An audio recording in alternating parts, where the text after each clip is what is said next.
back. Welcome, everybody. I got two legends. You mind if I call you guys legends? Let's please friends. not. Friends. These long white beards. Yeah. Called legend. John Mapes in the house. Yeah, what's up, John? What's up, guys? Yeah, this is super cool. I've been wanting to sit down and actually record one of our epic conversations that we've been having for the last 10 years or so. I'm a little concerned. But for the past year straight, every conversation me and Mike has literally ends with, "That's a podcast." Like every time with that look in your eye. I'm like, oh man, here we go. Well, here's why. You're like, at least to me, this is just my perspective. You're like an enigma. I mean, we know your stuff, we know your products, but like John Mapes, the dude, is like an enigma. Interesting. I mean, yeah, even Adam this morning's like, dude, send me a bio or something. I need to brush up. Yeah, man. Right. But This is cool. Yeah. So for those of you who are kind of maybe not in the know who are listening, It's fair. Mike Jackson over here is the, what would you call yourself? Director? Program head? Creative mastermind? Whatever your title you're going to create. Okay, he's the co-president of of Broken City, all things creative. Nice. And John Mapes, you are the similar kind of thing, right? You have a Right, partner, right. and so you kind of are running Pulse Percussion and Box 6, Right. which is a much more extended thing, which we'll get into. But it's all in the world of competitive marching arts percussion. So that's the quick and short if you're not into that world. Yeah, and John's Ian has been on our previous podcast, which Yeah, Ian Grom. we will eventually get to archiving all of that old stuff and have it available on the site as well as the new podcast. Yeah, so I feel really grateful to have you guys both here, like right next to each other, both in the same world, both technically in competition with each other, but very much like buddies and rooting for each other at the same time. Yeah, we've touched on this before, previous episodes, that there's not enough of us. You know, we're like a like a rare breed, so it doesn't make sense to take the competitive thing seriously into the social realm. You know, I mean, generally speaking, I'd like to think anyway that, especially on the West Coast, I know that the Pulse staff and the RCC staff and Broken City staff, like we intermingle quite often. Okay, so to jump right in, and I want to get into like kind of sharing your history and like how you got into music and stuff too, but one of the things that's been like very much in the forefront of my mind as somebody who was in the activity but in the very early stages, you know, like 91 to 94. And In the peak. the peak. Basically, a little Before it all went downhill. embryo was crawling out. But just the idea of how you guys, as you know, full-grown adults working with young adults, navigate the world of competition and thinking competitively, thinking artistically, thinking within the box that is, you know, let's say winter percussion. Right. I think that's pretty simple. Yeah. Actually. Yeah. Well, I guess where do I start? There are a lot of layers, right? But for probably guys like me and Mike, like I don't think about competition. Like we don't really talk about competition. We're just trying to do our thing. It's also a weird thing to prioritize. Right. When it's totally out of, like, if you really want to get competitive, you should be playing sports. You shouldn't be playing music. Like, how do you, like, with sports, like, there's a score and there's a time frame and there's a whole thing. But with music, like, how do you even, it's people's opinions, you know, it's subjective. So it's super subjective. And then once you get to the point where you're working with these ensembles that are pretty jamming, it's like, you kind of get to the end, you watch those top groups, you're like, apples and oranges. everyone's and pretty pears. cool. And then at that point, it's just opinions. And so what do you do? And so it's a really strange thing to focus on. Like we almost never talk about it, almost awkwardly so. Because once in a while we're like, hey, I know we don't ever talk about competition, but I guess we should say this one thing. And is that a trickle down effect to the kids in the groups too? Because I would imagine if you're young, you know, younger people tend to be more competitive or insecure or I wish I was that or that kind of thing. Right. Because I kind of know it only through the lens of Mike. And I know that there's in these top groups, I would imagine there's sort of a certain philosophy that tends to permeate everybody. It's sort of, I think when you're in the top of any field, you kind of figure out best practices Actually, in general. And Mike's is much, it's very similar to yours in a way. Like from talking to him, he's like, you don't think about competition. You have to think about maybe the judges' scorecards or the limitations of the activity, but not really directly, how are we going to beat them or how are we going to, Yeah, I'm curious before you dive into that.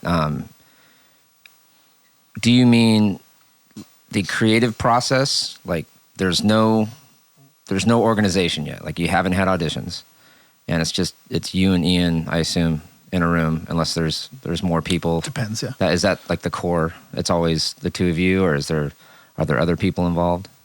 Well, at the very beginning, right. like the nucleus of everything. Probably the nucleus. It's me and Ian, and then my wife Rochelle. She does a lot of the choreography for any of the groups with the high school too, Chino Hills. Right. And Steven Estudillo is like kind of my right hand guy, like visually, and four of us sort of talk things out. Cool. But it's rarely like, okay, how can we get more points? Like it's a very strange. Yeah. It's usually it's a universal thing, regardless of if it's behind the curtain in design realm or overtly in front of the program, like speaking to the kids. Right. And I would imagine, like, from my world, I think the idea of commerciality and general appeal to a broad audience maybe is something that is part of pop music or popular music in the broader sense, whether it's rock or pop or whatever. But it's sort of built into what it is that you have to think about like how it's going to affect you emotionally. You almost have to tick boxes in a certain sense. And that's sort of built into why you love it in the first place, right? Like a great show should win, or it should be in the top few, right? Right. A great show executed well. So it's almost like you don't need to think competition. You need to think doing this activity well on every level ends up. I think you hit on a really interesting thing where we it's almost like, and I know John's been really active in this behind the scenes stuff with the process and the sheets and the committees of the circuit. And we think about, like what you just said, a great show should win, or the great show should win. Mm. How do we quantify that in a micro sense so that we ensure that the greatest show always wins? Because if the sheets are messed up and the math is wrong and there's some philosophical point or declaration on the back of the sheet that is going to work against you, you're going to get results that you're not expecting. And that's happened over the years, over the decades, I should say. And the sheets have been slowly dialed in, but it's just interesting hearing you say that seems to be, I mean, you would agree, at least I hope that we all agree, as an activity that the greatest show should win. And how do we divvy up and quantify every aspect, the components of a great show, right? Yeah, and not just the greatest show, but something that's really important to the circuit and to all of us, I would hope, is like any type of show too. It doesn't have to be. There's so many different styles of show and ensembles, and it's like all of them, if done well, should have a chance to be super competitive. And I think like the percussion thing has been doing that really well. Every year, the top groups are different, and it's awesome to watch. Like, I don't feel like there's a formula where it's like, okay, this year, like, I don't think if any of the top independent world groups said, okay, well, if we just do this and this, we'll probably win. Like, there's no consistency there because it's just great groups and it's different ideas and things you're seeing every year. That kind of shows that you're constantly tweaking the inner workings of what the competition is, if that can happen. Right. I think in the context of indoor, I feel it's in a really healthy place. Yeah. That's great. I always kind of obsessed with this idea of relating mixed martial arts to music and things like this. And specifically, I don't know if we've talked about it much relative to, like winter percussion season, but, there's a scorecard. Let's say like you take a mixed martial arts fight that goes all 3 rounds and it's a really close fight. And it seems like nobody lost. How do you pick who won? And I'm sure there are seasons where the top 3, it almost feels a little bit like they could be switched around a little because it depends on how things are weighted.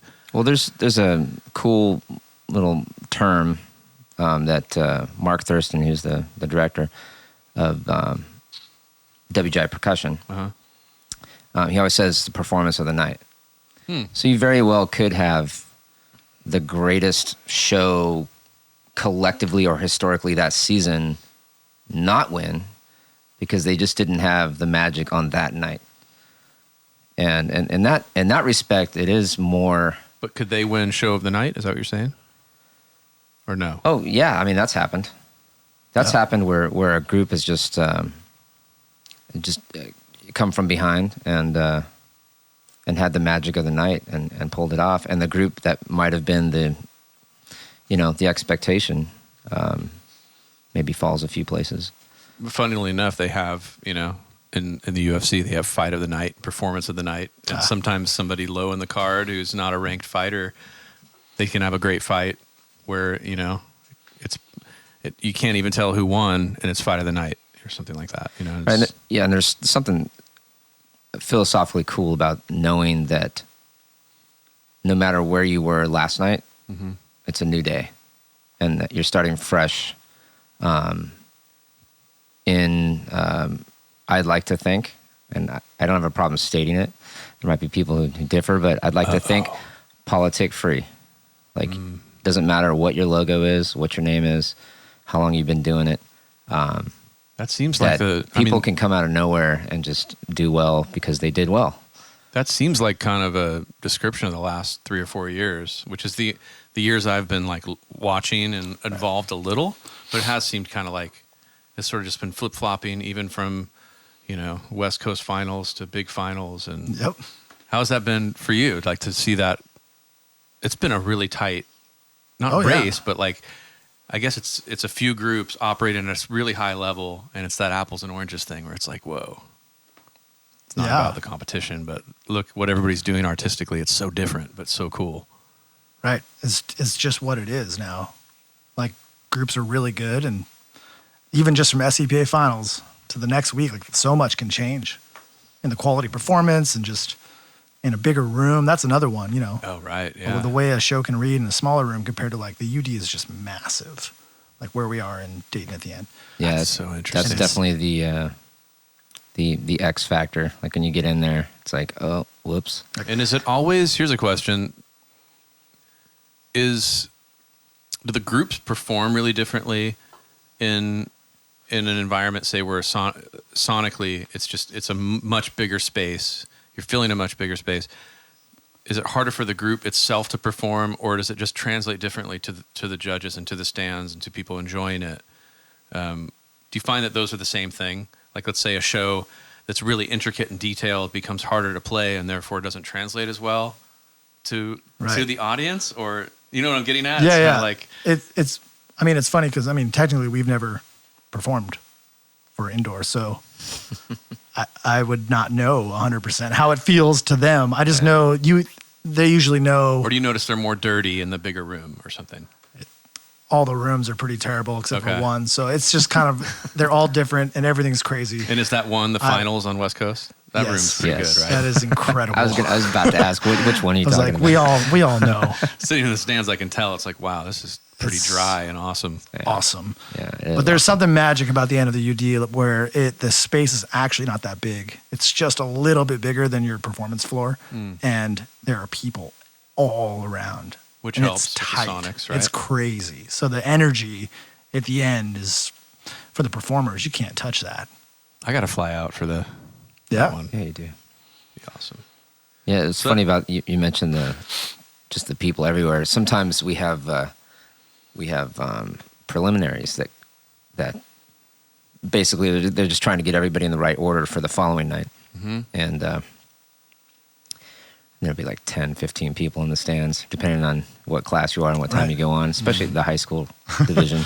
And it's tough. You really start to realize at that point how much of there's like this symbiosis between the audience and the performers, and the older and more mature, more professional they get, like in the upper range of independent world, the more they're immune to that. But it's really interesting watching a high school deal with that, like 10 people in the stands, and they have to, they have to emote, they have to play as if they're getting feedback. Right. Right. Interesting thing. So I know you guys have you've had a lot of success in the high school open class with Pacifica. And, going on at 9 a.m. Yeah.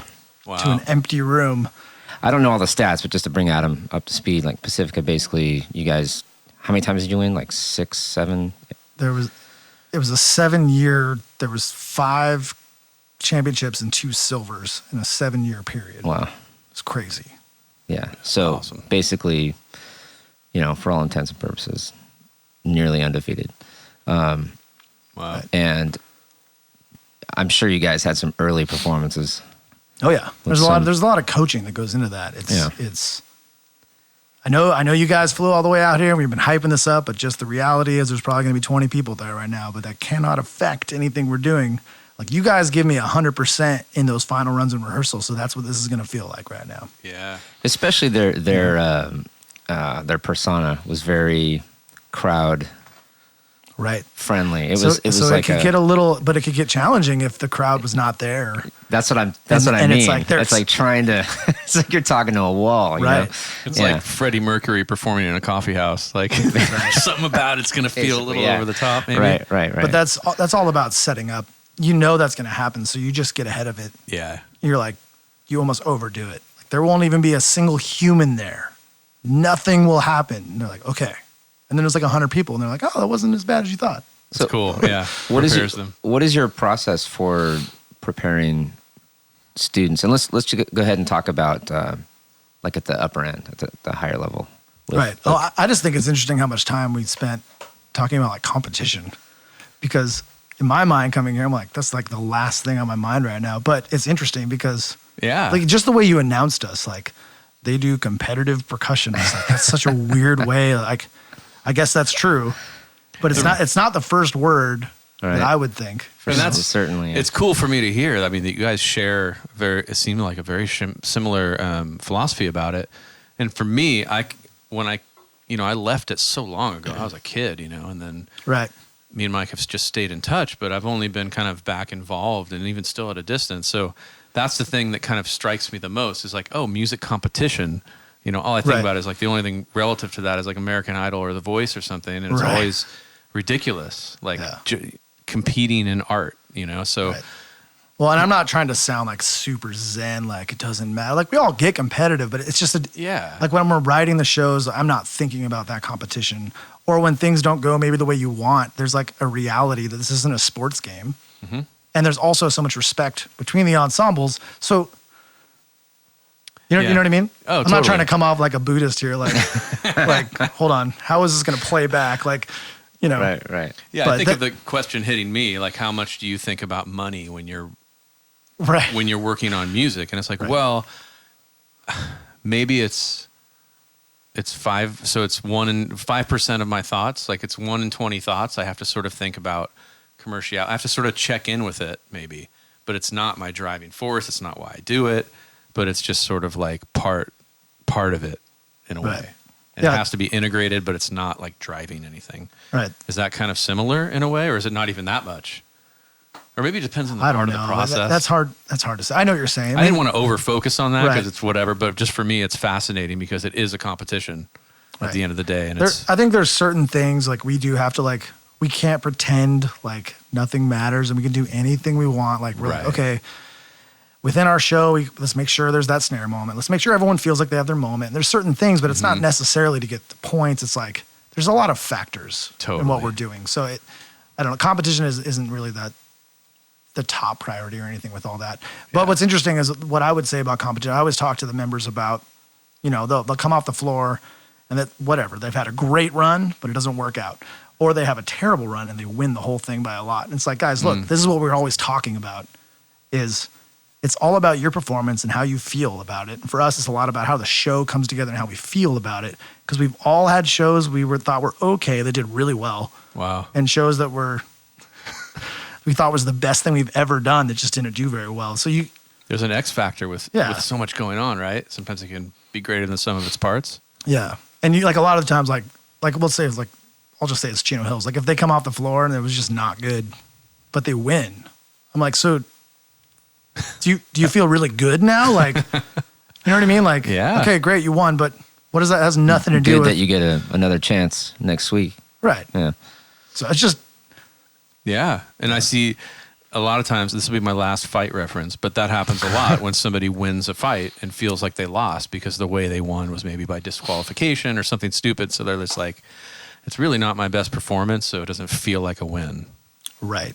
Which is interesting, which I think is cool because it shows what your focus is on. It's always a weird thing too, because Growing. we have like penalties in our activities. So sometimes like a timing thing. you or can get something? like, because they didn't set up their gear fast enough, we win. It's Yeah, like, you had an XLR cable on the floor and like got docked. I don't know. Didn't RCC get like super nailed for something recently? What are you talking about? Next subject. Hey man, I'm the one that said it. Yeah. We all have. That We all seems have. extremely difficult, and I would imagine that being the least fun part to practice and make sure that's dead on, right? Yep. How to get on and off. Yeah. fast. Actually, one of the I think there was a year where I was with RCC where we had an issue with a cable, but yeah, we just kind of you feel it. Like not when my it, cable. when it happens to somebody else, you're like, oh, that could have been me, because nobody is immune to the cable demon that's out there. It's gonna get all of Chaos us of at the some cable. point. Yeah, I mean, there's been really. I was kidding when I said next topic, but sometimes it's like you just let it go. There's been groups where stuff hasn't turned on, not just electronic, not just audio gear, but video gear, and it's just move on. Next topic. Yeah, it's hard to hold that against somebody. Yeah, you can't. It just you never know. Could have been anything. So I'm curious what your can you give us the quick, or not even quick, take as long as you want, background on your musical journey from what got you into music, what happened even educationally, and then what led you here and what your influences are. Oh boy. Woo! All right, I got 2 hours. Let's go. That's a whole. Well, maybe I should just say I prefer to stay in an enigma I love it. and just not answer anything. That's gonna make Pull a down great your cowboy podcast. hat. Yeah, it's a terrible podcast. We'll So, guess. let's try the shortest version of it. I guess I grew up locally in Tustin. Okay, nice. We didn't have a percussion instructor or anything, so it was a weird drumline experience because you're just sort of on your own, and you have no idea what you're doing because you don't have an instructor. And it was like the early 90s, so there's a lot of bad situations. There's no internet. I mean, you're literally on your own. But I do remember going to that first competition. Was the drumline activity kind of what got you into drums, or were you playing drum set No, before that, or not at all. Where Yeah, did it yeah. really start? So- Right. Well, I always wanted to play Yeah. drums, and then Okay. my parents made me. They were like, "You're too young, so you play guitar first." I'm like, "All right." So I play guitar. Well, that's interesting. Luckily, that's cool because I still play guitar. great. And then I wanted to play drums again, and then it was like, we have too many drummers. You have to play saxophone. So I mean, it just took me forever to get to the point where I could actually play drums. And then finally, Whoa. everybody just said, "Okay, we get it." It was like 5 years of kind of fighting to do it. I just knew that I wanted to do it. I don't know why. What age was it? The 10, 11, 12? kind of Right? thing? Okay. For sure. That's what it was for me too. For sure. But it was all drum set, and that was cool. And then, I didn't even want to join the marching band. It's one of those things. I showed up for band, Thinking it's dorky. and they're that like, kind of you vibe? won't need any instruments today. And I was like, what in the world are we going to do? No idea. And then they sent me out we were marching around. And I was like, I'm quitting. I don't want to do this. 100%. And some of my friends were laughing at me. Was it a hot color guard girl that made you stay in, or That's a good question, actually. I don't know why. I remember day one just not being interested at all. But then you were just You know? in it. Just wanted to play drum set, man. I had to do marching band to be eligible to play drum set. Huh. That was the rule at our school. So that's the only reason I joined. Wow, that was the dangling carrot. Yeah. I And wonder I because actually turned it down until my junior year. I didn't join until my junior year. I don't think I was really into it either, but it might have been you and Roger that gave me a thirst for it, or an idea of I just thought there's some great players who are awesome. This thing's cool. I'm in the drum line, not the marching band. I remember that. I tried to make a distinction. Yeah, with even that, it was I don't know about any of this. And then you kind of see, I saw a set of tenors for the first time. Oh, yeah. And I'm That'll do like, it. what's this all about? Like, this is awesome. Yeah. I'm terrible, but this is awesome, you know? But I remember just doing that and not really knowing what I was doing. You go to that, I just like always remember, I'll never forget, like the bus pulls up to the competition, I'm like looking out the window and I just hear like, and I'm just like I'd never heard that sound in my life. And that's not a joke. Like people hear all that on, you know, on YouTube or whatever, like nothing, like the tuning, the clarity. And I was like, just like, and also like, then I got immediately embarrassed about like, oh man, what are we about to do? You know, but mostly it was like, that's awesome. Like, I want to know what that's all about.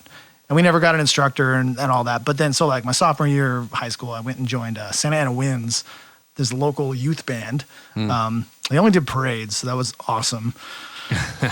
But I learned a ton there. I mean, that's where it's like you go there and you're drumming with people and you have instructors and it's like everything's making sense. I'd taken private lessons, like I knew what rudiments were, but you know. And then I was simultaneously doing this like VK. They had like a B line. It was just called VKB, and it wasn't indoor. Yeah, I think I remember that. It was outdoor. Yep. Wasn't Float doing that thing too? Yeah. Yeah. So that's Tom right, Float was doing it, and they were playing all like the hits from all of his hits, and I wasn't good enough at all, but I like snuck in somehow and I was playing drum set. And I got to like meet all those guys and hang with those guys. And Tom Float, one of the coolest guys there is on the planet pretty much. But I was like a sophomore in high school and I'm just like sitting watching the snare line. Wow. Just like can't even believe what's happening. You know, like these guys are so good for me. And he's like, come on over, man. And he like throws me on a drum and I'm just like, oh God. You know, but you remember those things. And it's like playing, like I think everybody who's in this activity remembers that first time where you play with like a whole section. It's a completely different feeling than your high school drum line, you know? Mm-hmm. So I was fortunate like early on to just sort of see enough things like, this is cool. I want to do this, but I don't know how. And then my junior and senior year of high school, I just taught my own high school. We still never got an instructor for 4 years. You just kind of rose to the instructor. Same? Are we the same person? I don't think we're the same person. We have the same backstory. Interesting. Maybe this is like. But we are in the same place at the same time. Interesting. So, yeah, you're not that much of a new like guy. literally, so 1995. It's like, okay, I want to do this. I want to do like second semester drumline. So we buy like a roll off chart. We are not the same person. I'm just laughing about that. You know, we are not the same. How dare you even say that? No. It's just for everyone who knows us. It's just like, come on. But it is super interesting though, because this is almost like, how do you create the people you are today? It's almost like, oh yeah, you would make sense that you have a similar background, right. like loving drum set, coming to the activity, bringing a different thing to it, and kind of being in that. Right. What I think would be looked at, this is maybe too broad and big of a statement, but it's almost like, who are the Bill Gates and Steve Jobs of the activity, you know? And when you look back at the history of when they came up, they happen to be, you know, at that 19, 20-year-old age when the personal computer was like starting to get invented and they had access to those big computers. And I don't know, there's something about the marching arts. Would this be late 80s for both of you? This is or early 90s for you? Yeah. I would say I was a late bloomer too, so it was early 90s for me. Okay. Even though I was already out of high school, but. Yeah, because my freshman year was 91, and you had been teaching how many years by then? 2. Just 2? Wow, that's crazy. Well, 2 admission. Okay. Yeah, so what kind of music were you into during that time? So you're doing marching percussion and loving it. Right. What were you listening to? I was doing marching percussion, but I was mostly like, I just loved playing in bands. Yeah. I was just in as many bands as I could be in. Original bands, cover bands, what was it? All original. All the, okay. You just got to do the thing. And at first it was like more like rock, for sure. Listened to like a lot of Tool and listened to a lot of the Pearl Jam. I mean, it was the early 90s, man. So, you know. Yeah. The grunge thing was huge. That was like Soundgarden? All of our friends, all of it. Yeah. It's like all of our friends were listening to the same stuff, you know? So we were kind of in bands like that. And then it's interesting, that period of bands too was some of them had progressive elements and Odd Time, and some of them were very straightforward and blues oriented, like Pearl Jam, but Soundgarden and Tool, Odd Time stuff is very like attractive to drummers. There's something for everybody in that period. Anyway, keep going. Right. And Nirvana was a big one, and you know. Yeah. All the staples, you know. Yeah. Stuff's still great today. I remember because Dave Matthews is like one of the biggest probably influences musically for me. Carter Beaufort, but the whole thing, the music, the drumming, everything. But I remember a friend of mine, a good friend of mine, he's like, you got to check this out. And I like played it and I didn't like it. You know? I was like, what is this? Like it just didn't feel right at all. But it, you know, it grows on you. Yeah. And then it became my favorite thing. And we see him live and do Under the whole the Table thing. and Dreaming, that record? Yeah. Under the Table and Dreaming, and I had all the tapes, you know. Yeah, there's a lot of like college recordings and stuff, right? I was like going through those the other day. Really? Like I have a ton of them, you know. This is all pre-internet, so you're just Did you get into them? you're on your own. Tape trading. It was a whole thing. Oh, that's crazy. Right. Were you into that band from Under the Table and Dreaming and you went back, or were you into them before they were like on a major label? It was like 95, so it was right around then. Okay. Yeah, that's when that came out. Right. I when it remember came being out. at Tower Records in the listening station, seeing that record, and putting it on and going like, he sounds like a higher pitched Eddie Vedder, but there's more drumming. Right. What is this thing? Like- violin? Like, Yeah. It tweaked my head too. Right. Yeah. So I ended up playing a lot of music in that style for a while, and later high school and after with a few friends that were just all in. Were you Oh, that's awesome. just solely on drums at that point? Because I know you Yeah. have a Yes. singing background, and so you're Right, off right. guitar by now. Yeah. So you're not into the Right. Dave Matthews like acoustic jam style, or is that? That's not yet. So I'm like playing okay. drums and all that style. And then, you know, your friends go away to college or whatever happens. And Mm-hmm. and then you find yourself sort of without a band, but you're in college I'm studying music. Okay. And I'm like, well, I liked what we were doing. So I like continued it on my own. On your own. Sort of learning and come up with my own things, Were you recording them or just kind of learning them? And recording things. Okay. Yeah. And having a couple different groups of band, you know, different Yeah. guys. And which is funny because I met Ian at Long Beach State. So we were doing studying music. I was a couple years older. okay.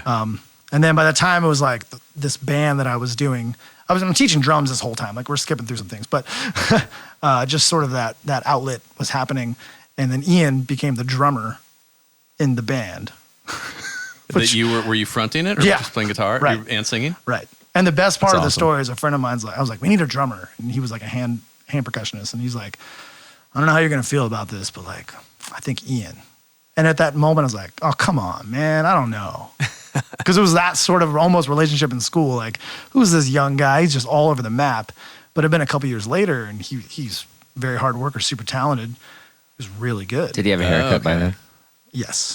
Because that hair was cut by the second semester. There's this old picture of Ian. I don't know if it's from high school. His hair is just like, Yeah. that's awesome. Mad scientist. Yeah. Right. So early on, you were like, he wouldn't be good enough to be in my band, and then all of a sudden he was? Was it that kind of thing, or was it more of a rivalry?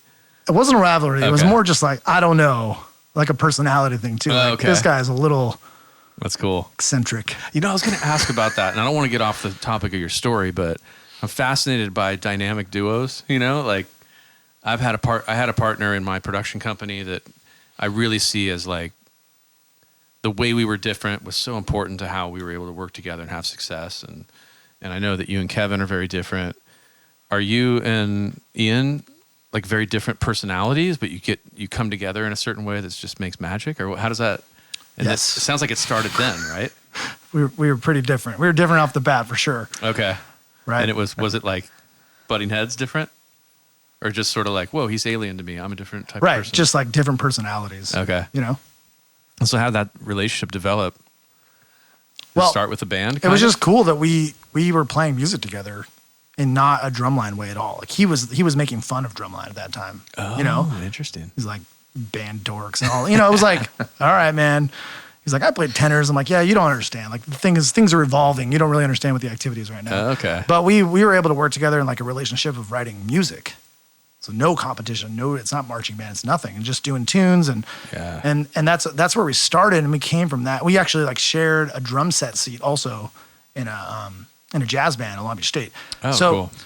that's where we really got to kind of know each other a little better. But we both come from a background that's not marching percussion. It's like jazz band drumming, which is setting up music. That's like your number one job. Like once you'll get a little window once in a while, but besides that, set everything up.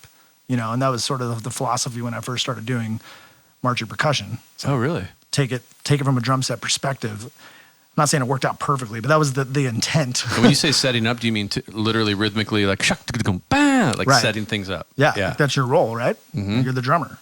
You know. Yeah. So, but we got to kind of do all that, like making music separately. And then, like, I remember the first time, we've probably told this, but whatever.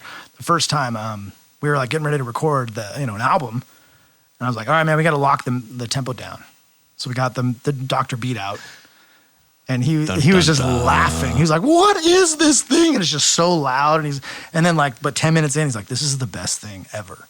Because we're rehearsing like a drum line would rehearse with a Dr. Beat, you know?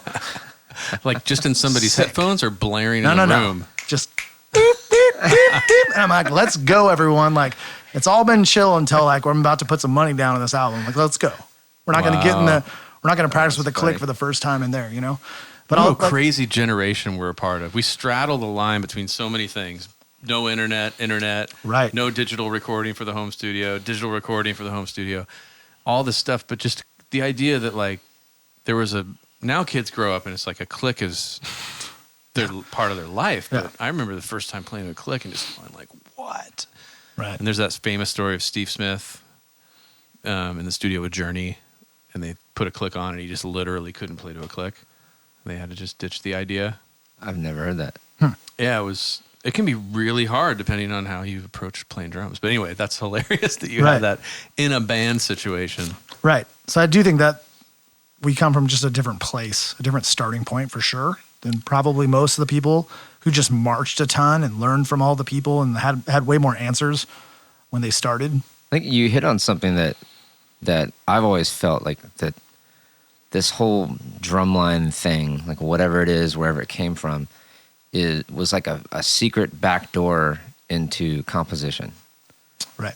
And I know we've mentioned this a bunch, but like if you were a composer trying to compose for, a string quartet or an orchestra or something like that, having access to that instrumentation is nearly impossible. Like you gotta have some cred to have access, for a wind ensemble to play your piece. And I always felt like this drumline thing, I'm using that in quotes, this percussion ensemble, it was just like, being 18 or 19, you have a back door into composition. Like, hey, I'm going to write this thing, and then I'm going to hear people play it tomorrow. Right. And this is before the technology was really figured out. Right. Like now there's virtual drumline, and there's a lot of things, but back then it was like wood blocks or bass drums, and it wasn't even that. It was paper, pencil. Yeah, right. It was definitely paper and pencil, and then it became a little bit of just like a very minimal amount of like sound. When did you switch to digital notation? As soon as I could. I was just on Encore, like just a very basic program. Do you remember like the year? Probably 97. Oh my gosh! Yeah, I didn't switch. 1897. I didn't switch till 05. Right, I remember hearing that. Yeah. 05, and I think I continued one more book in 06 on pencil, but I had done the bulk of my work on digital by then. But you're very into the analog paper and pencil thing. I still am to this day, right? But I would no way I would write. But well, maybe I might. I don't want to say no way. I actually thought about that. Trying to write like as a novelty. Like write the opener in pencil and pass it out and see what the kids say on parchment with dipping the ink. But yeah, wow, you're ahead of me. See, I was a late bloomer. Yeah. But even still, I mean, the sounds were so terrible. So there was still like that early teaching. It's just so exciting. You hear it come to life. Like you write it and you're like, what's it going to be like? Timbali tenors. Yeah. And then you get to hear it kind of right away. Yeah. Nowadays, our recordings are so good that like, you almost wish you could keep I'm them. like, well, I'm going to pass it out and I'm going to wait a few months for it to sound like it's supposed to. It's like, I've wondered that before. It's almost like you've almost heard it at its pinnacle in a certain sense, and then you have to sort of start over and go get to it. Yeah, I mean, obviously there's the fun in that, but it's different. Who does your ensemble MP3 mixes? Is that you or Ian? Oh, Ian for sure. Yeah. Does he put the battery loud enough? Depends. I always give Kevin crap. Usually not. You want to put the battery as loud as they're actually going to be? Like, right. Come on, man. Right. Lately, it's been a little better because we do like if we were going to play it for the members. he started doing what we call like a member mix where like the battery's louder. Oh, I see. Because it's more exciting. And then I'm like, wait, shouldn't that just be like the mix? Because that's what it's going to be. Like, when is the battery soft? But yeah. That's funny. Yeah. So how does your relationship work in terms of, let's say like from coming up with the concept? Does it tend to be one or the other of you that is the instigator of things? Right. And the other one is the more maybe organized, or how does it work? I do most of the concept stuff. Okay. I like organize things and keep thoughts and watch videos and whatever, everything that is out there, and just organize things into different shows and wonder what might be someone someday. And then I kind of wait for the right year or the right whatever. And then I sort of present it, not like full, not like, but with an overhead projector. It's never like, I don't know what we're going to do. What do you think? It's like, okay, I have like 3 thoughts. I just want to talk to you about this one thought. And then for sure, things change quite a bit once we get everyone in the room. But usually the initial idea. But generally people are waiting for you to like present the thing you've been thinking about. Yep. That's really interesting. Very similar to you. You have like I don't want to say a catalog, but you have like several irons in the fire before you're in need to present a concept. Right. It's kind of like any director has like 4 or 5 movies they want to make, and they're all in different stages of development. Yeah. It's kind of like no, right. It's because every group is its own thing, and from the season to season, things change, and there's a personality or a direction you want to take from something that's different than the year before, like whatever the motivation is. So, like sometimes we'll have an idea that's just on the list, right?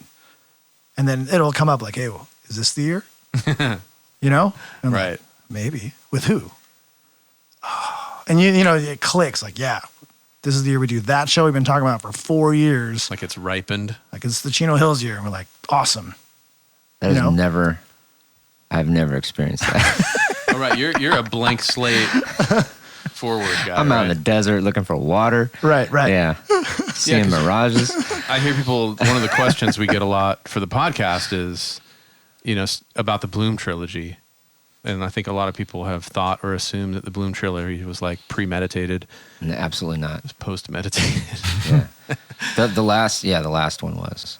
The last chapter, so to speak, was. But yeah, the first 2 and the fact that it was a trilogy was something that was retrospective, like for sure.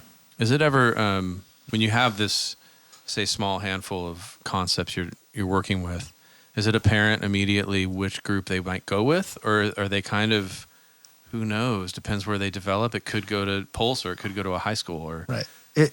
There's no way to know. I don't know. Especially in the last 3 or 4 years, things are different just because you've been doing it kind of for a long time. It's like my 10th year at Pulse. So it just comes from a different place. You never know where it's going to come from. For me, it's so much of what we want to do the next year is based off what we did the last year. Right. Things we liked, things we didn't like, maybe a concept that was like, that was neat. We didn't really explore it as much as we could have. Do you wait for auditions to see like sort of what your assets are? Or you Not even a little bit, yeah. So do you, actually, cool. I was curious about this too. Do you have instrumentation or any sort of novelty, specialty things in mind so you deliberately like solicit for that for your auditions, or is it just sort of hope for the best? How does Most that work? of it's for sure hope for the best. Last year with Pulse, that was the only time it was like we knew we wanted to do the string quartet thing. So that was a game changer as far as how do we find them? But also, how do you find them without just announcing we're looking for a string quartet in like September? Like that's not, I don't know. Yeah. Kind of takes the fun away from it, Right. And like I'd say we've probably never done that. I can't remember a time where we've done that. Right. Like when we did the 2 drum sets, it was just, It's organic. hey, you want to go with 2 drum sets?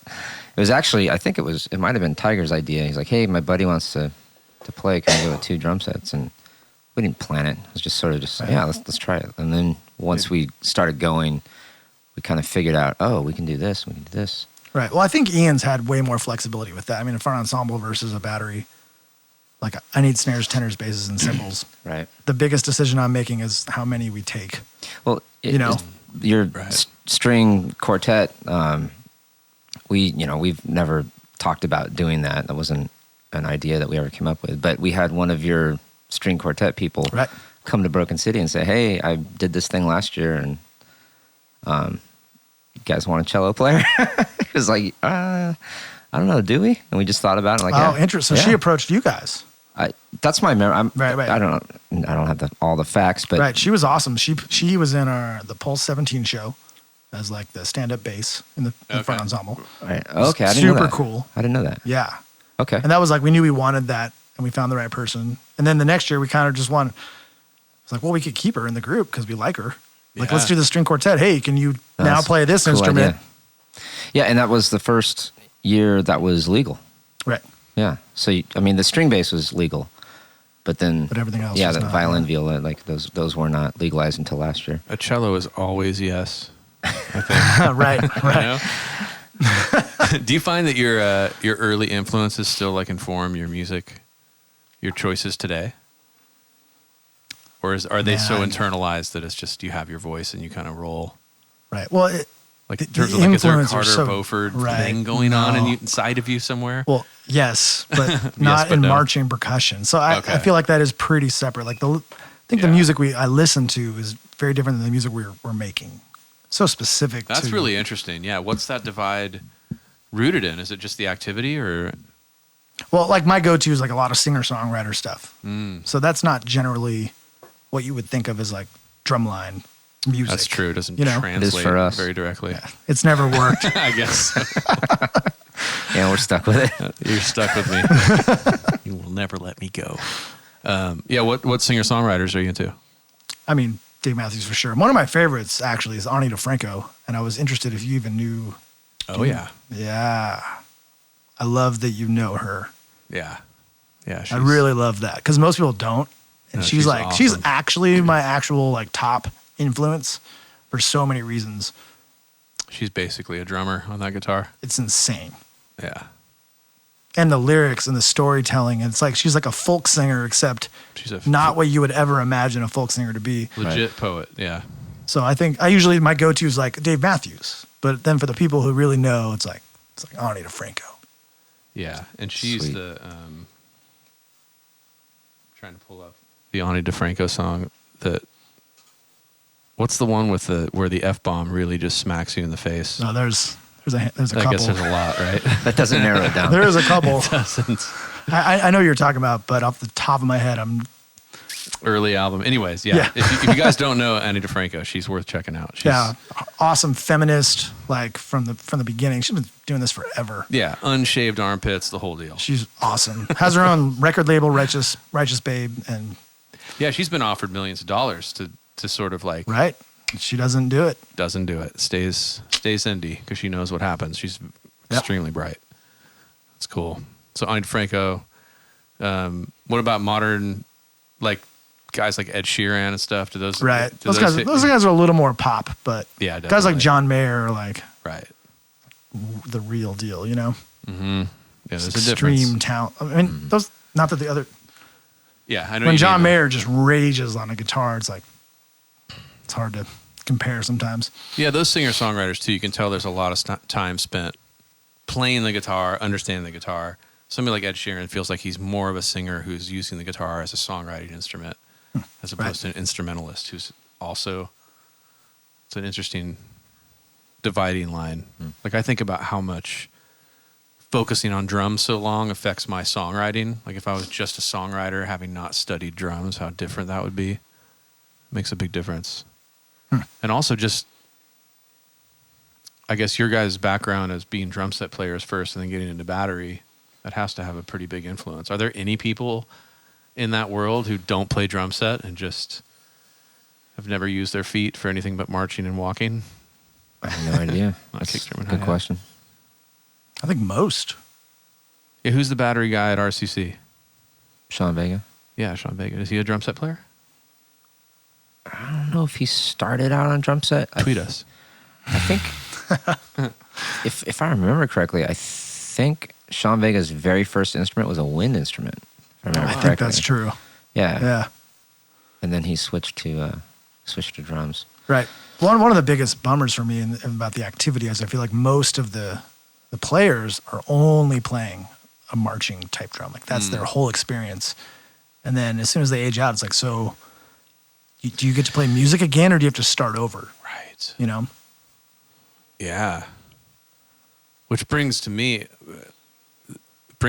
the idea, the concept of drummer and just musician, player, and where that connects to being an artist, which is also similar to sort of the connectivity between, competition and art, and just these two things that don't seem like they're the same. Like, it's easy to, I'll make this thought a little more concise, but the idea that it's easy, I think drums are the instrument that's the easiest to approach from an athletic standpoint.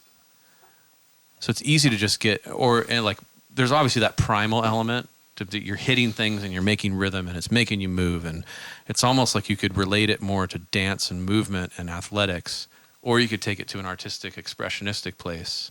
Not that dance isn't expressionistic, but it's just fascinating to me. And I'm always curious when I look at one of your ensembles just playing this incredibly intense music that's obviously been written by artists, and how many of the people out there playing it have an artistic mentality or more of a sports mentality. Like, I want to do this fast and accurately or expressionistically and in touch with the music. Because you can sit down at a piano and just mechanically play something, and the piano does a lot of the work for you. Same with the drum. You can sit down and just play the drum or program it. Just the idea that you can program the show and it can sound great, and it's really a computer playing it. So when there's human beings out there playing it, like, where does the art meet the technique, and how do you guys deal with that when it comes to teaching them and kind of getting their mindset in line with, I guess, that more artistic elements of what goes on in the show? I funneled that all down into a question, right? Somehow. I think I'm going to send this to my de facto.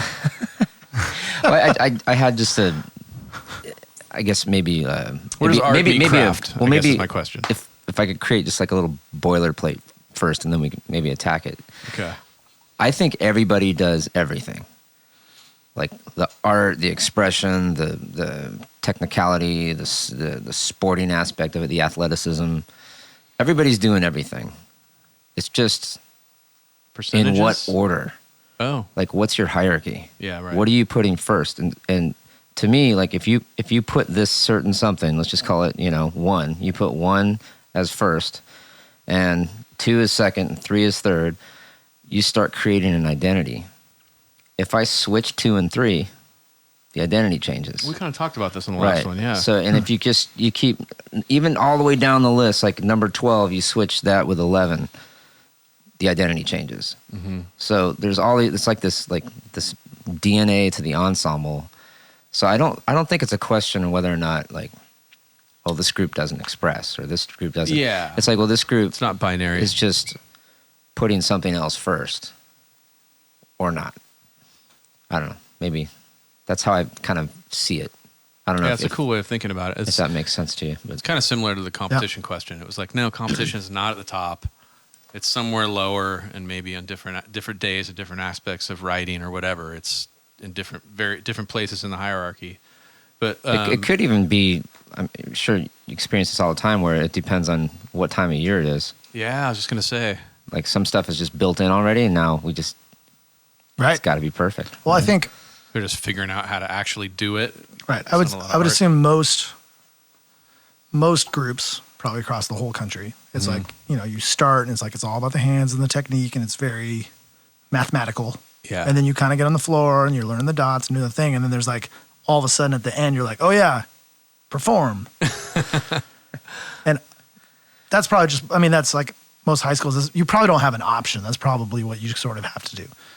But like the way Mike does it from the outside, it's pretty cool, where your exercises aren't just like mathematical, and like it feels more like they're already in the style, they're in the show from the moment they sort of start drumming. Like they're never just standing there.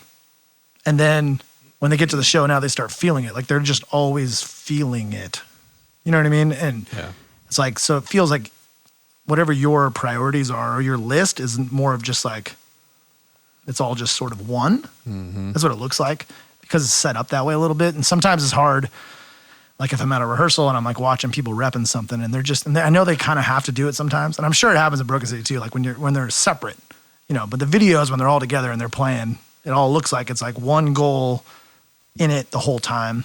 So I think that's a good goal for a lot of people, is like to try to, I was talking about like with my high school or whatever, I want to see them enjoying playing the drums as much as possible.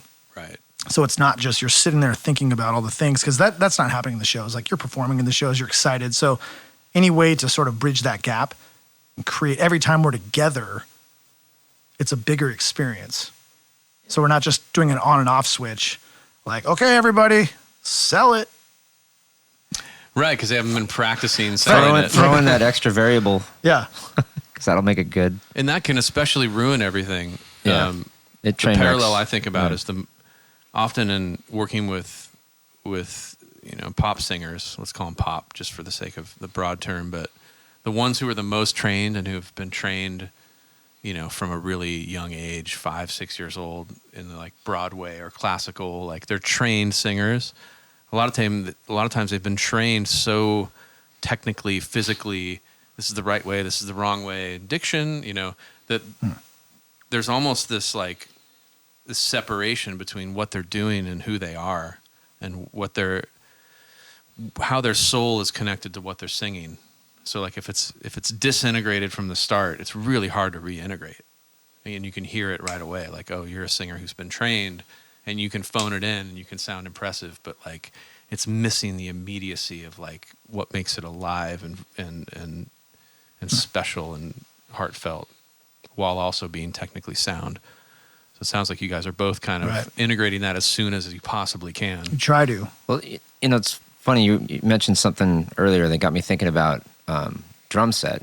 And you mentioned that you don't kind of equate the two, but when I watch your groups, I feel that there's a similar, at least this is looking from the outside in, I feel that there's a similar approach, that you don't try to mask or hide what you're doing as far as the rudiment, the accent, the sticking.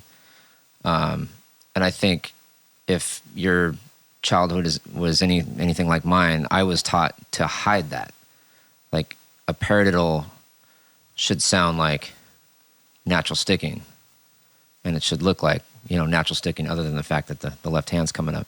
But that everything should be, like if you're playing some sort of sticking exercise, that the attempt is to get it to sound and look like natural sticking, straight up 16th notes.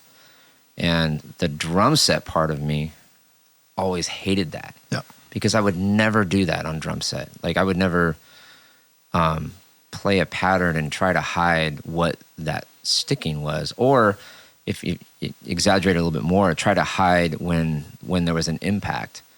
Playing a groove and then just like surprise ninja attack on a cymbal. And I felt like a lot of the box that I was forced to play in as a high school kid came from that. And I think the drum set created this sort of freedom of, if I'm going to hit a cymbal, I'm telegraphing that thing like 2, 3, 4 counts ahead of time. You're going to know I'm hitting that cymbal. It's not a surprise. And so you translate that. Well, how does that translate into marching percussion? And you get these big preps, and you get like when there's a sticking anomaly, you see it, you feel it, and the person who's playing it is interpreting it because of the sticking, right? Rather than trying to hide it. And you're trying to get it is a skill to hide it. Like I'm not going to say that's not a skill. It would be a skill. Like if I were playing stick control, like if I were playing, right, left, right, left, and then right, left, right, left. To hide the sticking is a skill, but it's something that I don't think I would ever use on drum set ever. There'd just be no context to ever hide the sticking, because if I wanted that sound, I would just play it alternating. But if I wanted it to go ba, I might go right, left, right. And from a conceptual level, that's kind of what I mean by the athletic element of it. Is like there may not be a reason to play all these different stickings on a one sound surface like the snare drum and get it to sound. If you shut your eyes, it should sound just like but you look at it and it's like threes and twos and alternating. It's all switched up. And whereas drum set, you're usually doing that in order to split it between two different sound sources and get it to sound even on two different tensioned heads or a cymbal and a snare or whatever it might be. It's for the purpose of do-ga-do-ga-do-ga-ga. But if it sounds like that on a snare, you're like failing in a way, right? Unless it's on the rim or on the side or like it's on purpose. But well, yeah, and I wanted to come back around and finish my. Yeah, sorry. Keep no, going. no, just so it makes sense. But like I see and hear like a drum set influence, whether you want to call it that or not. I see that with like when I watch Pulse or Chino Hills. I see that you use sticking to phrase. You know what I mean? Right. Where that's not the way I grew up, my experience was not a thing. You didn't use sticking to create phrasing. You just muscled the phrasing through. Whatever the sticking was, you muscled it in there. Right. And I mean that's how it was for me as well. I mean, just when did you break out of that? Whether it's the youth band or I did end up marching like Pacific Crest my age out. Like I wanted to get a little bit of in between school. Okay. I mean, you're doing things. For me, it was like wherever the moment was. I don't know what the year was, but everything was very separate. It was like music, drum set, songwriting, and then marching percussion was completely separate. And they would never even. I would never approach marching percussion the way I would on a drum set. Because I don't think you were supposed to. Like it felt like that at that time. It was a very different time period. It was almost 20 years ago. And then, so everything I did like in the beginning, I would write things that were just stupid. Like this is not good music. And I would just kind of put it out there and I'm like, well, this is like marching band, right? This is what marching drums do. And I'm like, I never really liked it. It was like, just like in the beginning, I'm like, okay, I guess we're doing the thing. And then finally, you start, hold on. Like this doesn't even feel good. Like maybe I should start applying. I have all this information from playing in bands and playing drum set and going like, it was like everything I learned in music school was like, okay, that was great. And I just like threw it all aside and started teaching marching drums. And kind of like embracing that kind world. of like a fool. It's like, why would I ignore all of this information that I have? Why would I not be bringing this in? And then slowly it turns into more about, I don't want to see my guys like playing something that's like, uncomfortable, like these like weird patterns just to do it. Like it should all feel good. Like everything they play should be something I want to play. I think it's probably a cool way of looking at it. And like it should be ergonomically musical, right? Like it should feel good and mean something as opposed to deliberately hard, like an inverted, verted. And if you think about it, competitively, excuse me, think about it just competitively, like just taking that aspect of it. If the kids are comfortable, they're going to play better. Right. It's going to be better. So the deliberately, I wouldn't say deliberately, but the stylistic choice. Yeah. It's really funny because I always felt like my quote, like manhood was being challenged if I didn't play things a certain way. Like you have to use all wrist. And you have to get all of your variable sticking things to sound like natural sticking. It's like, you're not one of us. You're not in the club. Or like a very strict. Yeah. It's like there's two heights. It's like wait, did you just bounce that? Right. It's like yeah, I did, and so does Vinny Colaiuta and Steve Gadd. They bounce a lot of stuff, and it sounds really cool. It seemed like maybe the activity was more of a vacuum before or something. Had like a sort of I don't know, man. It was military sort of feel to it. Like there was this, but not like if you look at the way military guys would play, like on slings. I mean, that was like super loose and open. Something happened. American rudimental drumming. Yeah. It's almost like a folk, like it's indigenous to the Americas. Like it's this thing that happened, and I don't know. This might be I don't know how it came from the sling days into. It's probably the competitive aspect, really. If you sat there with your compulsories and you did your double stroke roll and you went through from slow to fast to slow and Trends That's probably where it came to do from. that, though, right? They tend to go the opposite. I don't know. I think what happened, the tipping point, and it's not to say anything negative about that rudimental phase. I just think looking back at it now, it's its own thing, because it's not what's happening now, and it shouldn't be ridiculed. It shouldn't be, that's a dumb way to drum. It's just that's a way to drum, and that if you want that sound, like nothing's wrong if that's the sound you're looking for. But I think what happened, the tipping point, was people wanted to start to create music, like to do something expressive, and you just can't when you're bound by those rules of, like, you're not allowed to bounce. You got to use all wrist. Right. If you use a Kevlar head, you're cheating. Right. Like well, all that mentality. Your taps have to be here. Yeah. Like, or it doesn't count. That's what it felt like. Right. Okay, doesn't feel good and doesn't sound that great. Right. This might be for all I know, a dumb reference point, but I just remember the first time seeing the Cavaliers, probably in the late 90s. Were they known for being extremely, like, just tight, almost like regimented in a stiff way, but really intense? I kind of remember that. Was it the Cavaliers? It's funny that you say Cavaliers, because I think I yes. know what you're talking about. I think yes, when you watch them warm up, but then I think about some of the music that they played. But they would switch it up in the late 80s, early 90s, and super, super tasty musical stuff that was just... I remember liking it. I remember it appealing to me because I kind of liked that intense quality. And then there were some lines that were just a little bit more loose. But when I think about that, I have this one memory of watching the Cavaliers warm up and it being like the opposite of, say, how Broken City plays.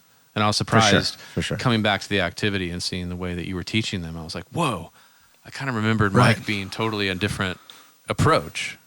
And now your approach is much more, I guess, ergonomic and naturalistic in some way. I think primal. It's just been a sliding rooted scale of getting like the old, like those old rules just sitting in the back of my head, thinking that they had to be adhered to.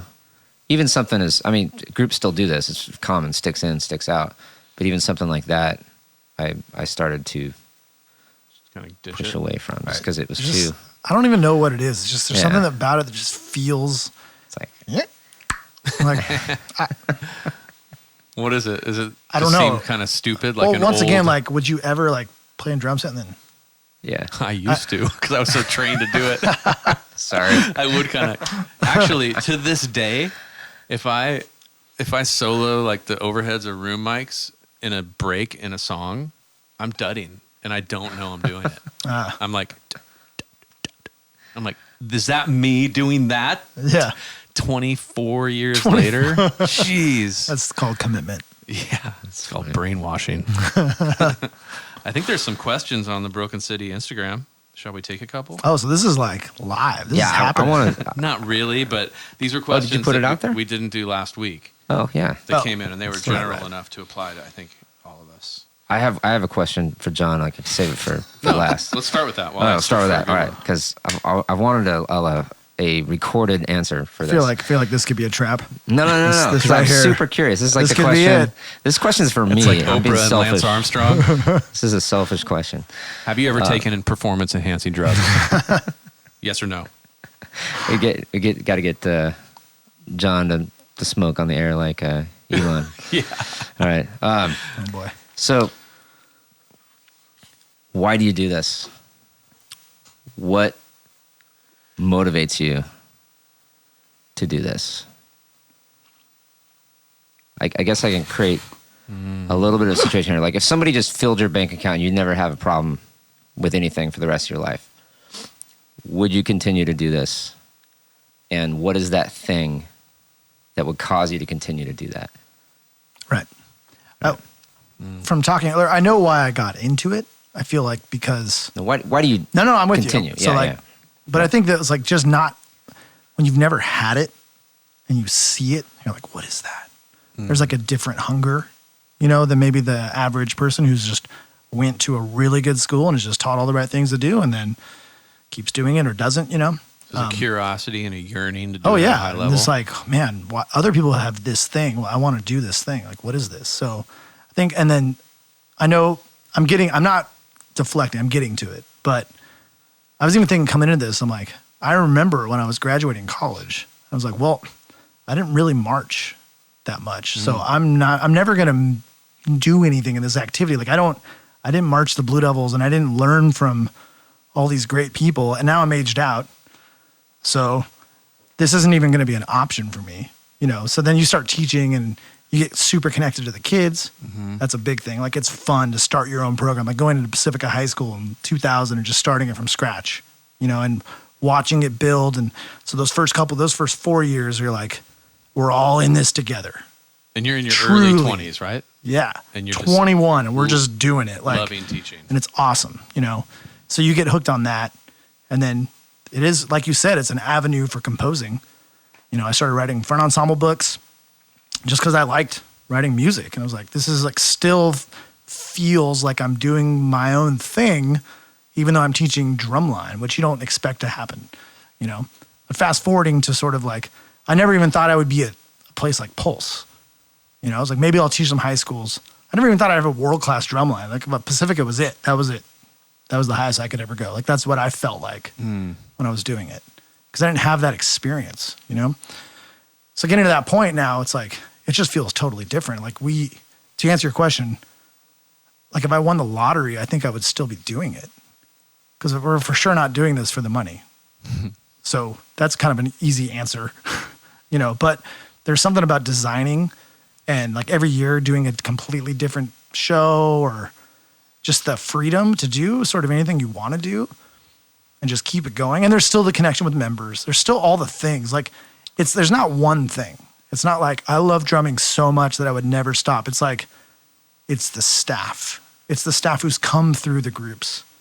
It's the members. It's the kid who's made it for the first time. It's the 5-year vet. It's all of the things, and you've been, and then also like, a Broken City, a place like Pulse is like, this is my 10th year or something, 10 or 11 years. Like this is like, and I don't have kids too. So it's like, these programs are like my children, not the members, like the programs, it's like this thing we've put together. Me and Ian have been doing it forever. My wife's involved. Wow. So it's like this is like our family. This is what we do. And there's a lot of fulfillment in all of it. That's really cool. So it's like, it checks a lot of boxes, right? It's like right. Highly relational, highly like you're a mentor, but then you're also friends in various ways, right? And then you're creating music. And I don't know if there's any other paradigm that quite has all those same little boxes ticked, right? It's almost like a little bit of what maybe makes the military so appealing to people. Like you got your troop and these are your dudes and like, there's that. And then you're making an art. I mean, a band is kind of close. There's the camaraderie of a band and a shared goal, but this is even bigger than that, and you have a different position than maybe anybody would ever have in a rock band or something. Right. And but then it's different than classical because it's not as right.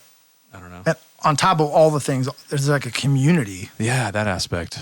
Because then it's like I feel like most of us could just do this in our own little bubble and still be pretty happy. Like I could just live in this weird Pulse universe, make our shows. Competition or not, it'd be awesome. But then you burst out of your bubble and you're like, oh yeah, Mike's living in his bubble. And then we get to like check it all out. And then there's just bouncing against each other. You know what I mean? You're like, that's crazy. Like even as different as things might be, there's still like the respect of we're all doing this same weird thing. We've somehow figured out a way to make a living at it, which is bizarre. We don't have to wear a suit ever. Once a year. You're your own boss. What's your once a year? Is it finals? That's right. You three times a year. 3 times. I think you like wearing a tie though. 3 times a year. Yeah, that's cool. There's a lot of heart in that. Yeah, I've noticed how much you care about the kids too and their experience in it. And it's funny to just the way you delivered your answer. Obviously, a lot of like different like tributaries of fulfillment and this is why I've been such an advocate for like the creative aspect of this activity, where because there are people out there that are like it's 100% about the kids. It's about the kids. And it's really unpopular, and to say, well, you got to word it right. You can't. There has to be an eloquent delivery, and which I'm not always capable of. But it's like, no, it's not. No, it's not. It's about that, because like there's human beings that are doing this, and they're giving them themselves, and they're not profiting in the way that we would normally call profit. You know what I mean? It's not hedge funds. You know, it's they're paying percussion programs. You know, and it's the value of someone like John doing what he does is like, how many lives have you affected? You know, there's that aspect of it, and it's hard to say that like when you're talking about yourself, for better or worse. Yeah, you know, you don't want to say that because it's just weird to say that about yourself, and you know, you want to be humble about it. But it matters. But I can say do. it. I can say it about you, and I can say there's massive value in that, and we can't just dismiss it and say it's 100% about the kids, and it is. But at the same time, it's like the airline analogy. Like, you got to put your mask on first. You know, like John has to put his mask on first. John has to be healthy. John's situation cannot be toxic, or that's going to ruin a whole bunch of kids. Like, it's important, you know? No. Yeah, you have it like an opportunity to affect them in so many different ways, for better or for worse. And that has an exponential effect throughout. I mean, all the people that you affect are affecting other people. And I know that my experience, now Mike and I are like pals, but early on he was like my mini boss. And then a mentor, and then a semi-friend, and then a friend, and that experience back when Mike was somebody like, oh my gosh, wish we could be friends, but he's just somebody I look up to. and I had to live up to the expectations that he set, which were healthy. You know, it was like a good challenge, and that it really affected the way I approached my life and work and business and art. It was like probably one of the most fundamental experiences, you know, or shaping, I guess. Thanks, buddy. But I know that's what you guys are doing, and that's kind of why you do it. It sounds like both of you do it for that, partially for that reason. It's like an avenue, it's an expression, but it's also like relationships. Right. Because I feel like myself and Ian, we can really kind of put our money like on the table on this one, because we have a website that's all of our income. Like, that's how we make a living. That's how I pay my mortgage. We sell shows, you know. Awesome. And it's great. So we could literally just stop teaching, and it might even make more money. Do you know what I mean? Wow. In a weird way. So, but we talk about it all the time. We're like, the moment we stop, then we're like, it's almost like now we're just doing like the day job. You're just capitalists. Like, yeah. What? And then we're disconnected. And well, you're not challenging yourself either, because you never know what's coming around that corner, you know? Right. Then, you know, the next, the most recent example I can remember that is the Arcadia show. What was it called? Rise. Yep. Yeah. I mean, they came out with Rise, and it was just like, oh man. Yeah. I thought I had this thing down. Was it a game changer? It was a game changer. Oh, okay. I think. I don't know how you felt about it. Absolutely. What year? 11. 11? Yeah. You were just talking about that year today. Yeah, it was. Yeah. I was asking about a song. He asked if people were playing had you used Fly Fall Fly? Yeah, have before? you used Fly Fall Fly? And I'm like, Adam. You idiot. That would be 11. Yeah, but it's like, I think this one could work for a show.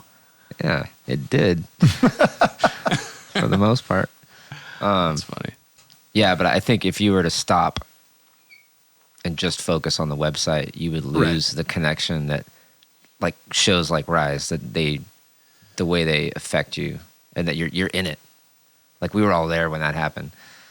I'm going to throw the question at him that I threw at you when we first started really talking, and it's always a challenging question, unless you've been asked it before. But do you consider yourself an artist? Yes, because it's what we're doing is so much more than just writing parts. You know, we talked about this at one point. Maybe it was like one of those Arcadia things, but we joked around about like so if you're a kid and you're like learning to play snare drum, and you think like, I want to do this like for a living, you have no idea what's coming up. Like all these things and skills you should probably have, and just the idea of picking a concept and developing it, and like, you know, it's so much more than I'm making parts. Yeah. So it has to be, right? I mean, Do you bring a lot? Do you feel like you're bringing a lot of yourself to what you're doing? for sure, Naturally, yeah. for sure. How's that process? Is it what's going on in your life, or is it just the things you love aesthetically and musically and Right. Well, at the Chino Hills, like we have a percussion banquet every year, and I kind of like spilled the beans a little bit this year. And I was like, I don't know if anyone has put this together, but pretty much every show we've done is directly about my life, and they're just like looking at me, you know, and I just like backed up. And I was like, Wait a minute, I have questions. once, What the hell life are you living? right. Well, it was like once we got past the Rick roll, and once we like had won the thing a few times, once we got to 14, it was like I was here. When It's did like, you get back to the chopper? That's what I want to know. Right, that was 12. So that was a little different. Okay. But even that, it was still a personality thing of like, man, what if we just did something crazy? Like, why do we have to stick to all these rules that we think a drumline show has to be, you know? It's like, that's not really who we are, me and Ian. Like, you're like, oh, I guess we probably should do these things. And then that year with 12, it's like, I mean, what if we just do whatever we want? Like, what would happen? that's You know? a part of your personality to just kind of like Right, like Take not a just sharp left turn. play by the rules, you know, and just, yeah. and then we rickrolled the audience and we did Arnold Schwarzenegger. I mean, it was absurd. It's absolutely absurd. But that was cool. That year was like, I don't think we can do this. Like, this is not going to go well. Did you get scared in the middle? Super scared. Because then there's a point where you're like, man, all these kids are relying on us, like, to give them something. It's not just like, you got Ian, so right. secret weapon of comedy. So, you know, That's awesome. a lot of the shows. I mean, a lot of the shows come out of some. They're not usually out of thin air. You know, Right. it's usually a connection somehow between That's all cool. of us. Yeah, I always wonder about, because there's the imagination, so it's just like stuff that's just coming purely from like a creative space, and maybe there's a subconscious reason why you're doing it, or there's a conscious, deliberate effort to kind of express yourself or bring your life into it, and on purpose. Right. So it's cool. When I asked Mike that same questions, I just want to compare and contrast because it's so interesting. But I just remember the pretentious potential for the word artist. Like, it was as if I asked you, "Are you an artiste?" And you're like, "No, Right. I'm not that." And I had to sort Right. of define it first, but I I think guess- you were like, I guess "I'm fine with it." I like hesitate a little bit. It's like, it feels weird, but I know what you mean. Yeah. It would be weird to say no, right? Yeah, exactly. I guess if it's one no, or the other. No. But it's almost like pausing before you say yes. Right. Makes it okay. For sure. Yeah. On the as long as replay. you paused. You can see I paused on the replay. Yeah. I'll count it by samples. Yes. Yeah, I mean, it just shows. I mean, that's really what it is doing something creative and you're bringing yourself to it. To me, it's just, that's art. That's an artist. It's cool to hear. All right, you want to hear the craziest of all the questions? This was a fun one because I read it and I'm like, this is kind of a trolling, ridiculous question. And I gave my answer just on the Instagram, but I would love to hear your answers. If you were to eat yourself, would you become twice as big or disappear completely? Ooh. It's a good one. John goes first. Yeah, on the spot. Sure. If you were to eat I would. yourself. I heard the question. I would disappear completely for sure. I agree. John would disappear. No, I would disappear. I would disappear. In the process of eating yourself, Yeah. he would disappear. It'd be like Back to the Yeah. Future. That picture. I was actually waiting for the options as you were reading the question. And it's like, what are the options going to be? Oh, I would disappear. Okay. Well, here's kind of a technical question. This question is a composition one.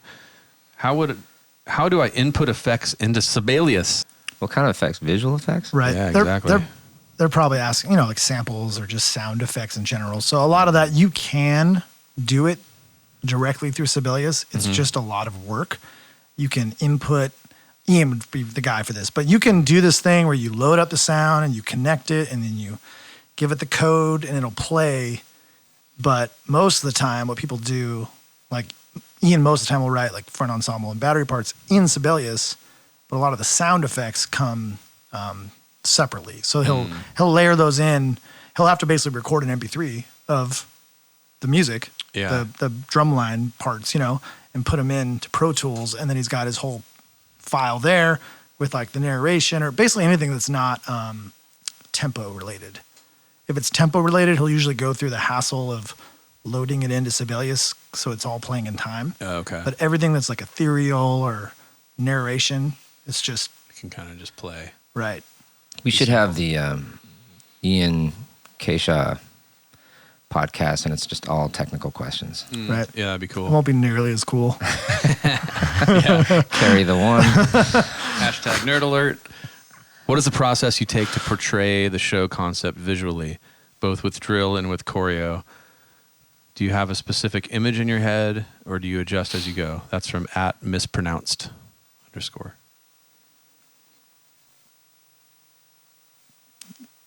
I answered the last one. Oh, okay. Well, You take it. I'm here more. People are sick of hearing me. You know what? I've never been about forms or the picture of what's happening. It's the movement. Yeah, you improvise it on the fly at rehearsal, right? It's about what it looks like when it's on the move. It's not about the form that they're in. So a lot of times, like when we're experimenting, we're moving people around, I'd be like, I won't give them dots. I'll just say, go that way, and you go that way, and you go that way. And tenors, you guys kind of just go somewhere over there. And you got 8 counts, ready to go. And then you just see what it looks like. Once it looks the way you want it to look, then I figure out where do they sort of end up, and then I give them a dot, and then we try it, and then we ink it, and we move on to the next thing. That doesn't mean that's how we always do it, but that's how I'd say that's the default. And so, since your wife is doing it, what's that process like between your wife, and my wife does like the choreography. Oh, choreography. So like specifically, her favorite thing is when the drums are off. She's all in on that. When the drums are on, there's so many limitations. She just gets a little frustrated, but she's getting better at it. It's a team thing. Okay. It's like whoever's involved. But as far as the drill design, which is like basically what they're asking, I used to chart it out like quite a bit by hand and really plan it out. And I would at first show up and I would teach what's on my page. And even if it was like not quite right, I'd be like, well, that's what I wrote, and you watch the final product and it looks like I planned out everything at home and we learned it with a few tweaks. You humanize it? Right. Something? Well, then over the years, you're like, okay, there's got to be another little step here. Gotcha. So you started that way, but moved to a different process. Right. And it's funny that, like, the idea of drill, it's like I'm trying to find more opportunities where there's not drill. Right. Like I think I'd mentioned something on my Instagram recently, but it was like, I don't think you can do a good, and this might upset people, but a good indoor drumline show on a computer, like on Pieware. I just don't think you can. I think every single show that's written that way looks like it was written that way when you're watching it live. And yeah, you can call it out. Absolutely. You can see the Pieware shows. Like right away. You're like, oh, Pieware. And then that's it. Why? Because that's just, is it dot to dot sort of like? It's because there's tools. Well, okay. It's more reasons than just Pieware. I think. It's my take on it. Chances are, if you're Piewaring your show, you've hired someone else to do it. Oh, interesting. So it's a third party, like uninvested. Disconnected. Yeah, so and that's not necessarily, these aren't bad things. I'm just saying sometimes this is what a group has to do, depending on their financial situation or the resources they have in their region. Mm-hmm. So you've farmed it out to a third party, and the only way for them to get that to you is through Pieware or some other similar medium. So it's a double whammy effect. One, you have no connection to the actual kids and what they're capable of and who can go that far and look good and who can't and who should be, stand still the whole show. Like you have all these different situations that you can accommodate for when you're standing in front of them and you're doing it live on the fly. And so the third party connection plus the Pieware has tools that you select. And if you know Pyware, you know what those tools are. So you see them right away. It's like, oh, that's that tool. Oh, that's that tool inverted. Okay. Yeah. Oh, that's that tool. Like you can just watch it happening in front of you. And now, it you guys tends are insiders, so you see it. But do you think it's even evident to the crowd that there's something kind of disconnected going on? Well, I think there's a third layer here. Okay. Not always to the crowd. I don't think so. I think it's more of, it depends. It's on a scale. But the third layer, I think, which is the problem, is that chances are, if it's a third-party Pyware user, is not a drummer. So it's like you just get triple whammied with all of those variables, right? And nonsensical movement. Yeah, and then people who are in the know can sit up at the stands and we can see it. We can see clearly not a drummer, clearly using Pyware, clearly third party, right? Uninvested individual. I'm going to sound like you right now, right? But I do. This could be an entire podcast because there's so many reasons why. Right, and it's like not just visual design. Like there's not that much information out there on that. And I want to definitely say that it's not a negative. I'm not saying that there's anything wrong with that. It's just, I'm saying you can see it. And you can tell what it is. So if I saw this somewhere, I can't remember. I was watching a documentary, and they said if you can tell the tools that were used to create the art, it lessens the art. So when you look at art, you shouldn't be able to tell how they did it.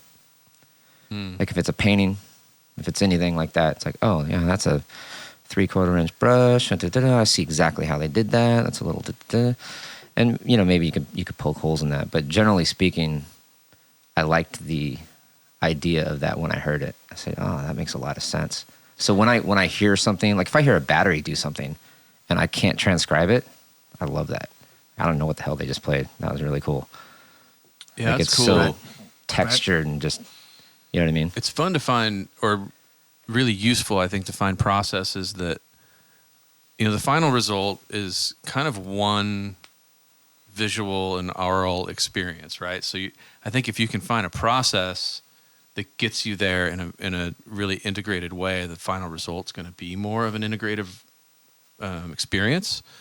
Like when I'm teaching songwriting and stuff, I try to teach that these days, basically 20th century to now, a song really isn't just the lyrics and the chords and the melody. It's like it's completely integrated into the recording, and there's a sonic identity, and there's what you would call the production, and there's the captured performances in the recording, and there's the song lyrics. There's all these aspects, and the more I find that the more I integrate the songwriting process with the recording process, the more blurred all those lines are, and it becomes one thing. And it sounds like the more disintegrated the movement is from the people who wrote the music and the people who are playing the music, the less integrated of an experience it is. But the more you kind of like are taking into account, those specific bodies playing this specific music should move like this.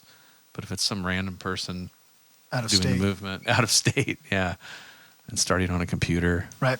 That's got to be tough. It's simple things. It can be just simple mechanical things like intervals, like knowing what works for certain instruments, that the answer isn't always to homogenize intervals. Sometimes it's this for those guys and this for those guys. And you're using space. It's all those little details, and there's just something about a marching band approach to staging an indoor percussion show that is immediately noticeable. And this is me speaking, not attractive. I find it pulls me out of what they're trying to say. To me, it just looks like they're moving around. It's almost like the difference between like a model home when you walk in and it looks like it was designed in a computer to look like somebody's home that you live there, versus a home that's been designed by somebody, and it feels good being in the space because there's that extra aspect of it. It's not just that's there and the pictures are here and the couch is there. It's like things are placed in an intuitive way. I have a question, maybe something to close this thing out. I'd love to hear of the past, 4 or 5 years, your favorite Pulse show and your favorite Broken City show. He's got a lot more to choose from. That's true. Man. And why? I feel bad because I can't remember the name of it. But you just reference the year? 2010, I think. What was your first gold medal? Worth the Wait. Worth the Wait. Something about that show. I don't know if you remember this. You probably do remember this because it was your group, but your MP3 leaked like 4 months before. It was like a Britney Spears track. It was before Halloween. Yeah. It was that early. And I remember hearing the MP3 going, oh, shit. Like, and then when I saw the shit, when I saw the show, and then the snares do this thing where they like the, right. I don't even know what it's called, but they were backing up and they were right at the beginning. Oh man. And that showed like sucked me in. I mean, I definitely have like some favorite Pulse moments, but that one just doesn't go away. What was the concept behind that? Worth the Wait. Do you remember what that's a while ago now. Going on a decade. I mean, it was pretty straight ahead. It was like making a journey worth it. So it was all long phrases, long ideas. We had people that were like delayed gratification. Right, but then making sure that the moments paid off, which was really, really challenging. Like, if you're going to wait for this moment, it better be sweet, you know? So it was pretty awesome. Me and Ian just talked about that recently. We didn't realize at the time, like, we were just writing these long phrases because of the concept. Mm-hmm. It turns out we should have kept doing that. Instead of like, cool, now we're just going to write a million phrases back to back. It's like, sometimes you don't realize why something is good until later. Like way later. You know? That's cool how it's literal, but super rich idea, I would think. You could almost do that idea every year or something and do it a different way, right? Without even, It's cool. We still quote that show behind closed doors. Really? Yeah, Ian, right? It was Ian. Oh, yeah. Yeah. That's awesome. What about you? I only have like 3 shows to choose from. I know. It's kind of an unfair. So I know, any mic show, I guess you could say. Whatever pops out on your head. Well, that's now you have more to choose from. I have way more to choose from. Oh, that's tough. If I have to start going to Mission Viejo, that's pretty tough. That's true. I think my favorite Broken City show was 17 with the microphones. What was that? Spine, yeah. Just a cool idea. I mean, just, of course, the left, all the things. All the things from that show. But it was just felt fresh and cool. The Clippers. The Clippers and there was just lots of little ideas. And the vocals were okay. Yeah. But at least you knew they were live, right?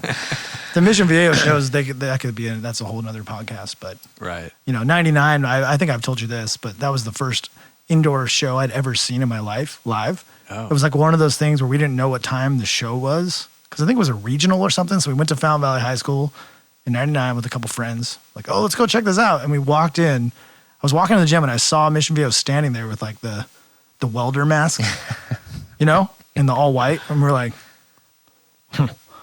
what is about to happen? People are going to die? Like, what's about to happen? Because, there's really nothing like that at the time. And I don't think I've ever seen that show. Is it online? Oh, man. Oh, God. Don't watch it. I'm gonna find it. No. That's great. I mean, there was like 7 snares, 4 it was like this huge drum line. And I remember seeing that in the fall, and we're like, what are they going to do with all this? How are they even going to fit? You can't fit that many. It's one of those, we didn't even know. That was the first show that I staged 100% of it. Huh. 98, I staged half. 99 was like, all right, I just got to do this myself. Just all in, yeah. It was cool. A friend of ours, like, not on a camera, like, took a video of the performance, like somehow got a camcorder into the gym. Whoa. And like we walked in, we didn't know anything. We just saw the show. It was extremely overwhelming, especially in like a small gym, so many bodies. And we like went home and that was it. The show was over. We walked in. I think we got in for free because it was like, the show was over. There was one group left. But so we drove all the way there. We saw one group and then we went home and started watching the video. Just like, what was that? And then we went to a rehearsal. We snuck into we didn't sneak. We just showed up. Do I remember that? Yes. And like Jim Wonderlick was out. We were just like standing outside the gym like, what's it like in there? And Jim's like, you guys want to come in? Were you already teaching Edison at that point? No. So then I didn't remember you coming because I think you Maybe came in Jim. 05. I think you came in 05. Right. But Jim remembers it because he was just like, you guys can come in if you want. We're like, okay. Really? No, I remember you coming in 05 because I think I'd met you guys by then. And Right, for is sure. 99 post-college for you? Or is it around college years? During college, right? During, I graduated okay. 2000. Okay. Right. So that was before, you were teaching drum lines though? Kind of. Kind of. It wasn't like your thing. Yeah. What was the Edison year where we met? What was that? What year? I don't know. 04? Really? I thought it was before that. I definitely met you before 04, but I didn't know who you were or Ian was until that Edison group. right. Because they were warming up right next to us. I'm like, who is that? it was extremely good. And That's awesome. you just I think it was Cerritos, and I think I know what you're talking about. no, it was definitely Edison. What year? Ish. Was Ian doing Edison by himself? Yes. Okay, that's what it was. That's when I met Ian then. Right. Okay, I must have met you with Cerritos. Yeah. Yeah, at Rancho Cucamonga High School. I think. Early That's what I 2000s? say. Or, Yep. okay. Yeah, early 2000s. But yeah, there's no secret society of great drum lines. Like you know who's good. So when you hear something and it's attached to a name that you know shouldn't be good, it's like really a cool surprise. It's like, who is that? Who's teaching over there? So I just immediately ran over there, like, dude, is cool. it who does this group? And that's where I met Ian. Like, man, great job. That's awesome. I just remember that being awesome. Feeling the love, guys. I think we should wrap it up. Wrap it up. All right. Thanks for coming, John. Yeah, It's man. been awesome. Thanks for having cool me. to spend time with you. And pleasure to meet you, Mike. It's been really good night and good morning.